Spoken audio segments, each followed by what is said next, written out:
ખેતી અને ગ્રામીણ સમાચાર ઉપર ધ્યાન આપીએ તો ગુજરાતના ખેડૂતો માટે ચણા અને રાયડાની ટેકાના ભાવે ખરીદી માટે નોંધણી શરૂ થઈ ગઈ છે, તો બધા ખેડૂત મિત્રોએ નોંધણી કરાવી શકે છે. બનાસકાંઠાના કાંકરેજ અને થરા માર્કેટયાર્ડમાં એરંડાની મોટી સંખ્યામાં આવક નોંધાઈ છે. ખેડૂતોને મળશે ડ્રોનથી દવા છાંટવા માટે સરકાર દ્વારા 50% સુધીની સહાયની જાહેરાત. સૌરાષ્ટ્રમાં જીરુના પાકમાં મોટી તેજી, ઊંઝા અને રાજકોટ યાર્ડમાં ભાવમાં મોટો ઉછાળો જોવા મળ્યો છે. પીએમ કુસુમ યોજના હેઠળ સોલર પંપ માટે નવી અરજીઓ સ્વીકારવાની પ્રક્રિયા તેજ બની છે. ડુગરાસણ અને આજુબાજુના વિવિધ ગામોમાં સિંચાઈના પાણી માટે નવી નહેરનું આયોજન કરવામાં આવ્યું છે. પશુપાલકો માટે ખુશીના સમાચાર, દૂધના ભાવમાં ફેરફાર, સહકારી મંડળીઓ દ્વારા નવો પરિપત્ર જાહેર કરાશે. ખેતીવાડી વિભાગ દ્વારા આધુનિક ખેતી પર તાલુકા કક્ષાએ માર્ગદર્શન શિબિર શરૂ થઈ. ગુજરાતના ખેડૂતોને દિવસે વીજળી આપવા માટે કિસાન સૂર્યોદય યોજનાનો વ્યાપ વધાર્યો. પ્રાકૃતિક ખેતી કરતા ખેડૂતોને મોટું પ્રોત્સાહન આપવા માટે વિશેષ આર્થિક પેકેજ જાહેર, જેથી ખેડૂતો ટાઈમસર પેકેજનો લાભ લેવો. રાજ્ય અને રાજકારણ સમાચાર ઉપર નજર નાખીએ તો ગુજરાત વિધાનસભાનું બજેટ સત્રએ શિક્ષણ અને ખેતી માટે મોટી જોગવાઈની શક્યતા ઊભી થશે. અમદાવાદ સુરત વચ્ચે નવી વંદે ભારત એક્સપ્રેસનું ટ્રાયલ રન સફળતાપૂર્વક પૂર્ણ થયું.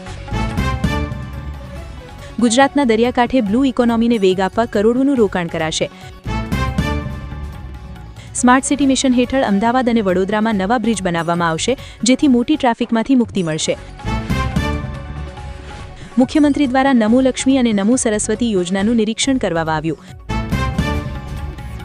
ગાંધીનગરમાં નવી સ્પોર્ટ્સ પોલિસી અંગે ખેલ મંત્રીની મહત્વની બેઠક. ગુજરાતના દરેક ગામમાં નલ સે જલ યોજના હેઠળ 100% કામગીરી પૂર્ણ થવાના આરે. સ્ટેટ હાઈવે પર સુરક્ષા વધારવા માટે નવા સીસીટીવી કેમેરા નેટવર્કનું લોકાર્પણ. ધોરણ 10 અને 12ના વિદ્યાર્થીઓ માટે હોલ ટિકિટ ડાઉનલોડ કરવાની તારીખ જાહેર. સ્ટેચ્યુ ઓફ યુનિટી એસઓયુ પર પ્રવાસીઓની સંખ્યાએ નવો રેકોર્ડ બનાવ્યો. ઉત્તર ગુજરાતમાં ઠંડીનો ચમકારો, બનાસકાંઠામાં લઘુત્તમ તાપમાનમાં ઘટાડો.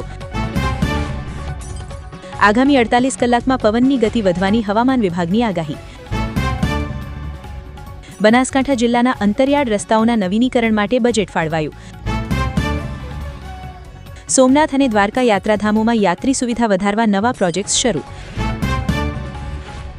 અમદાવાદ મેટ્રો રેલના ફેઝ 2ના કામમાં ઝડપ, ટૂંક સમયમાં નવો રૂટ શરૂ થશે. ગુજરાત પોલીસમાં નવી ભરતી માટેની સત્તાવાર જાહેરાત માર્ચમાં થવાની શક્યતા. સુરતના હીરા ઉદ્યોગમાં તેજી, વિદેશી માર્કેટમાંથી મોટા ઓર્ડર મળ્યા.